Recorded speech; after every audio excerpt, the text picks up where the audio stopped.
అయోధ్యలో అపూర్వ ఘట్టం ఆవిష్కృతమైంది. శతాబ్దాల రామభక్తుల నిరీక్షణకు తెరపడింది. 500 ఏళ్ల వనవాసం తర్వాత రాముడు మళ్లీ అయోధ్యలో కొలువుతీరడంతో యావత్ దేశం మొత్తం గర్విస్తోంది. అయితే ఈ ప్రతిష్టాత్మక వేడుకల్లో ఓ 22 ఏళ్ల యువకుడు అందరి దృష్టిని ఆకర్షించాడు.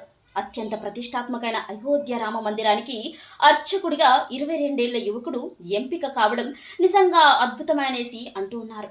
గజియాబాద్లోని దూదేశ్వర్ వేద్ విద్యాపీఠలో వెంకటేశ్వర వేద విద్యాలయంలో వేదాభ్యాసం చేసిన మోహిత్ పాండే ఇక 3000 మంది పోటీ పడగా అందులో చివరికి అర్చక స్థానాన్ని అందుకున్నాడు. ఇది నిజంగా పూర్వజన్మ సుకృతంగా చెబుతూ ఉన్నారు.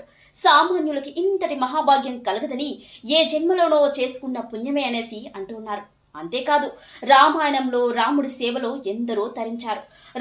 రాముడే స్వయంగా ఎంగిలి పళ్ళు తిన్న శబరి, రామపద స్పర్శతో పునీతమైన అహల్య, రామునికి సాయం చేసిన అంగద, నల, సంపతి, విభీషణుడు ఇలా ఎందరో రాముడి సేవలో తరించారు.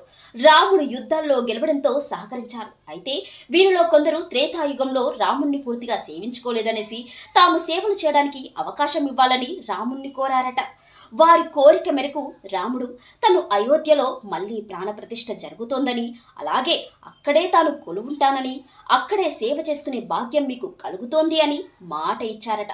నాడు రాముడు మాట ఇచ్చిన వారిలో ఒకరే నేడు మోహిత్ పాండే రూపంలో పుట్టారు అని, ఆ రాముడే అతన్ని ఇక తన సేవలో తరించేలా చేసుకున్నారనేసి అంటున్నారు. అయితే ఇందులో వాస్తవం ఎంత అనేది తెలియాల్సి ఉంది. అయితే ఎన్ని శతాబ్దాలు గడిచినా తన స్థానాన్ని తిరిగి చేసుకున్నా ఇక రాముడు ఇచ్చిన మాట ప్రకారం సేవకుణ్ణి సిద్ధం చేసుకున్నారు అనేది వాస్తవమే అయి ఉంటుంది అని కూడా ప్రచారం ఓ వైపు కొనసాగుతూనే ఉంది. జై శ్రీరామ్.